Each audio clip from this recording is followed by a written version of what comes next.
magneto painting and stator cleaning naman ang gagawin natin ngayon guys. Ito ang mga kailangan nating tools: 8mm, tapos 10mm, tapos Y tool, magneto puller, 17mm na wrench, itong Allen wrench, flower, high temp grease, catch pan, itong ating masking tape, liha, yung high temp natin na paint, steel brush, coolant, saka yung kailanganin natin yung WD-40.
Kailangan kasi guys merong Y tool na kokontra para pag pinihit natin mamaya yung nut sa may magneto ay hindi sumama sa pag-ikot.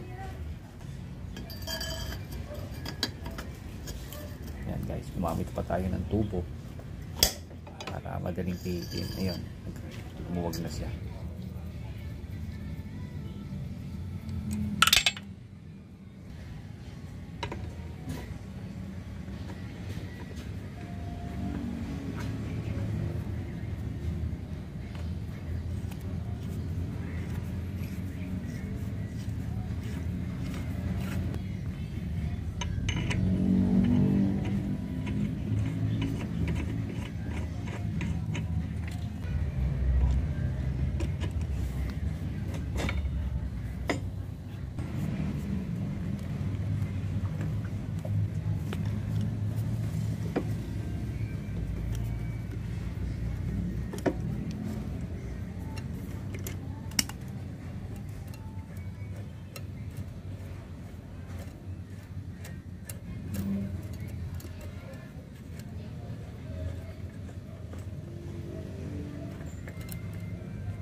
Ito na lang pala guys ang ginamit kong panglinis ng ating stator,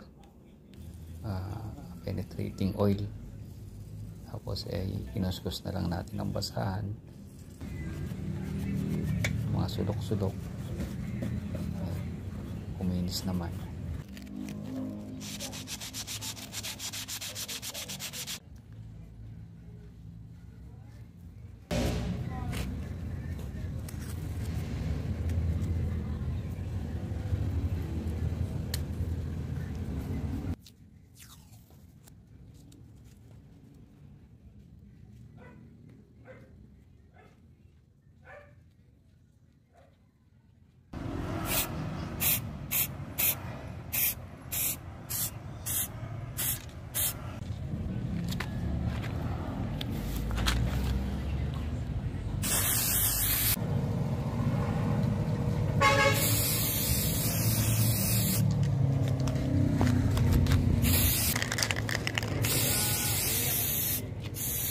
Ayan guys, sa may shafting mapapansin nyo yung kunya.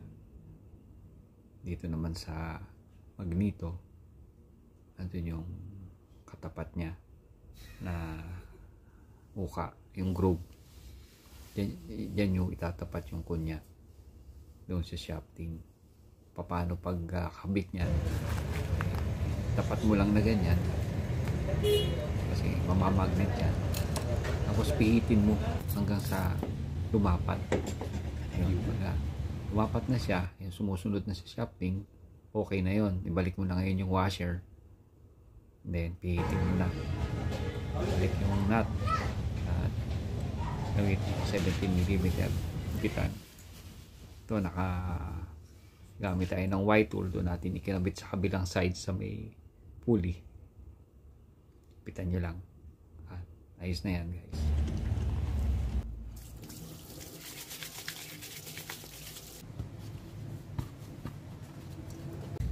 Sa pagbabalik naman ng cooling fan ay itapat lang natin doon sa may malaking butas yung kanyang naka-osling. Ayan, parang plastic na naka-osling. Tapos itapat mo lang yung butas na tatlo doon sa tornilyuhan. Dapat nakalapat siya. Ganun lang pagbabalik. Saktong higpit lang, huwag mo masyado, yung tama lang. Tapos ay balik na natin itong kanyang radiator.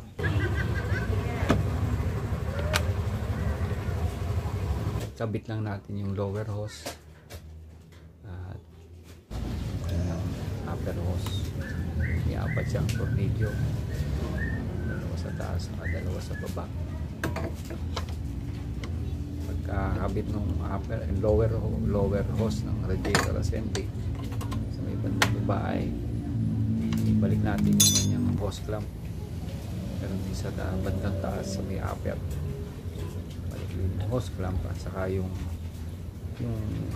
hose na papunta sa reservoir, maliit sa may filler neck. Tapos ibalik na natin yung coolant na tinanggal natin kanina dahil okay pa naman yan. Then takpan na natin. Tapos ibalik na natin yung radiator cover. 3 tornilyo lang naman yan. Paandarin mo muna ng ilang minuto ang makina para dumighay, lumabas yung air pocket sa cooling system. At saka ibalik mo na yung radiator cap.